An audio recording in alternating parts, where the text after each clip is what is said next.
Hello everyone, welcome again to this channel. Hope things are great with you. In this occasion, we are going to discuss about announcement.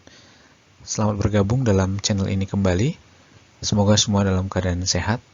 Kali ini kita akan membahas tentang topik announcement atau pengumuman.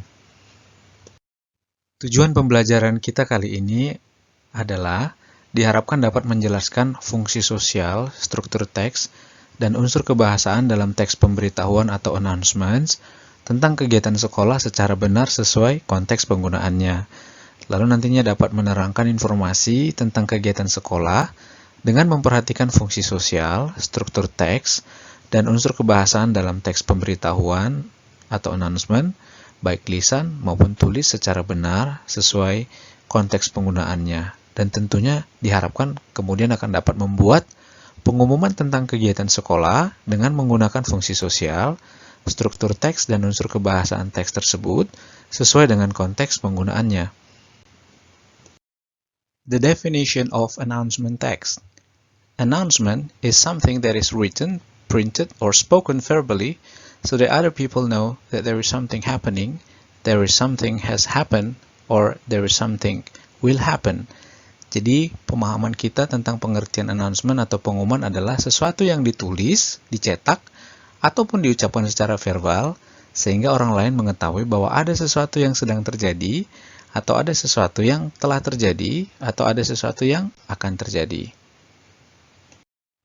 On the other hand, we're supposed to understand the functions of an announcement.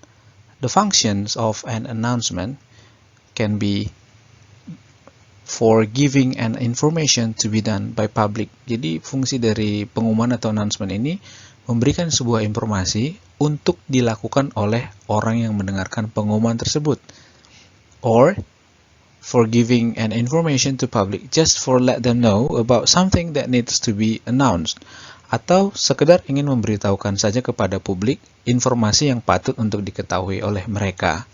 Demikianlah fungsi daripada announcement atau pengumuman.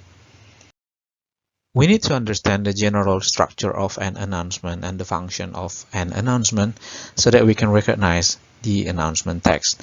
Kita perlu memahami struktur umum dari sebuah pengumuman dan fungsi pengumuman tersebut sehingga kita bisa mengenali teks pengumuman. Usually, the first line is for the addressee or the people to whom the announcement is addressed. Biasanya baris pertama itu adalah untuk tujuan dari pengumuman tersebut. Jadi orang yang menerima pengumuman tersebut siapa. The second line, the purpose statement informing what event will be held. Jadi containing the purpose statement adalah the second line. Biasanya baris kedua isinya adalah tentang tujuan dari pengumuman tersebut, event apa yang akan dikerjakan dalam pengumuman tersebut. The third line will be concerning about time, stating the day and the date of the event. Biasanya bagian ketiga itu berhubungan dengan waktu yang menyatakan hari apa atau tanggal berapa waktu pelaksanaan dari kegiatan yang diumumkan tersebut. The fourth line, bagian keempat, concerning about place. In this section, stating the place where the event will be held. Biasanya di bagian keempat, itu berhubungan dengan tempat, menyatakan lokasi atau di mana kegiatan tersebut akan dilaksanakan. And the fifth line, concerning about the sender, contains the name of the person who will be contacted or send the message. Jadi bagian kelima itu berhubungan dengan pengirim dari pengumuman tersebut atau yang membuat pengumuman tersebut. Jadi di dalamnya ada nama atau lembaga yang mengumumkan pengumuman tersebut atau siapa yang bisa dihubungi tentang pengumuman tersebut. Berikut penjelasan lanjutan. The addressee means the people to whom the announcement is addressed.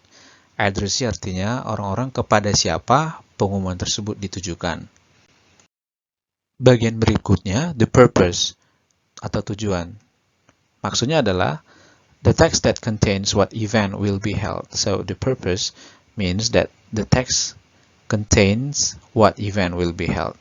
Teks tersebut memuat kegiatan apa yang akan dikerjakan di dalam pengumuman tersebut. The next part of an announcement, stating day and date and time. Bagian berikutnya adalah yang menyatakan hari, tanggal, dan waktu. Maksudnya, The text that contains when the event will be held. Teks di bagian ini mengandung penjelasan kapan kegiatan tersebut akan dilaksanakan. The next part is stating the place or venue. Jadi bagian berikutnya adalah menyatakan tempat atau lokasi.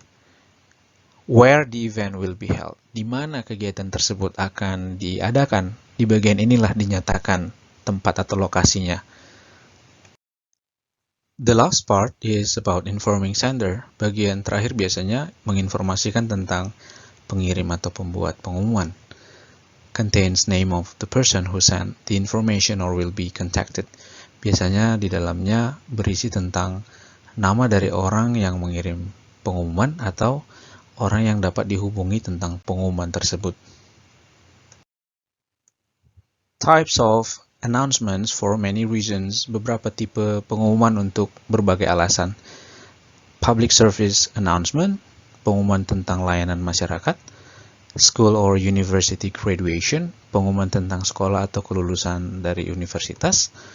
Engagement announcements, pengumuman tentang pertunangan. Marriage and wedding announcements, pengumuman tentang pernikahan. Birth announcements, pengumuman tentang kelahiran. Job announcements, pengumuman tentang pekerjaan atau lowongan kerja. Demikianlah beberapa tipe pengumuman yang memiliki berbagai ragam latar belakang.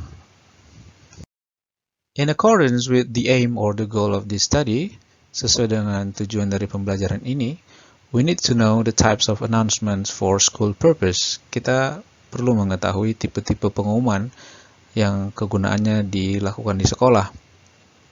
Such as school fee payment, pengumuman tentang pembayaran uang sekolah. Returning the books on certain times stated to library, informasi tentang pengembalian buku yang sudah ditentukan waktunya agar dikembalikan ke perpustakaan. About a debate competition that all students can participate, tentang kegiatan sekolah misalnya kompetisi debat yang bisa melibatkan keikutsertaan seluruh siswa. School exam schedule, pengumuman tentang jadwal ujian sekolah. Scholarship selection, pengumuman tentang seleksi beasiswa yang diadakan sekolah. Or to make students of 12th grade know about polytechnic admission, mungkin saja pengumuman tentang informasi penerimaan mahasiswa untuk kelas 12 politeknik yang mengadakan ujian masuk atau tes masuk universitas. Ini diumumkan di sekolah. And also school organization meeting, biasanya juga berhubungan dengan rapat organisasi sekolah seperti OSIS ya. Demikian yang bisa dikerjakan beberapa bagian dari pengumuman di sekolah. Dan masih banyak lagi tentunya beragam pengumuman yang biasanya diumumkan di sekolah. Now we come to the example of the generic structure of an announcement text. This is the text of an announcement in a school. This is the example. So we need to know the part of the announcement. Sekarang kita akan mempelajari langsung contohnya pengumuman yang biasanya dilakukan di sekolah. Kita ingin memahami struktur umumnya. This is the part of the addressee. Jadi inilah letak dari addressee. Kepada siapa ditujukan pengumuman tersebut.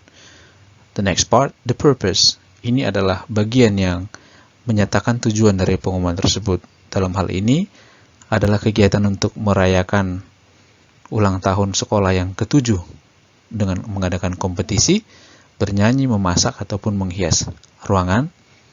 And then, this is about the time.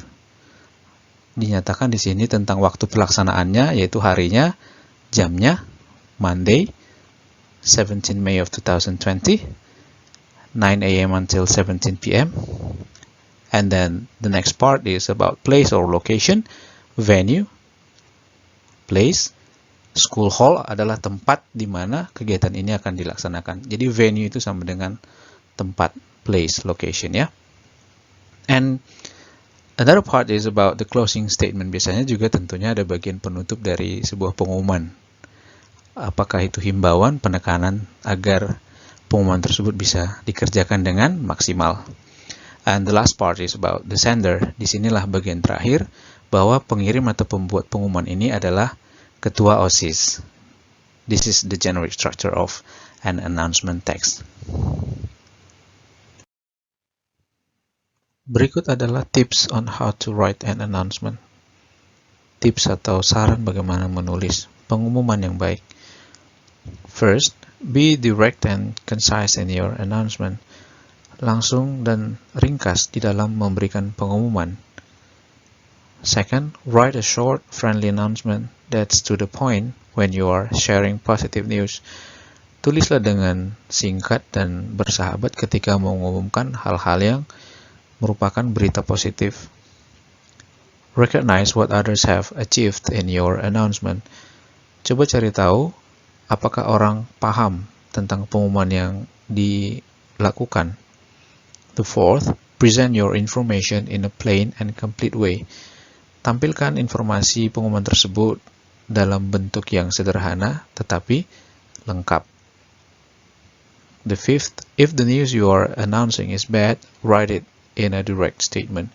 Jika berita yang saudara umumkan merupakan berita yang buruk, tulislah dengan pernyataan yang langsung.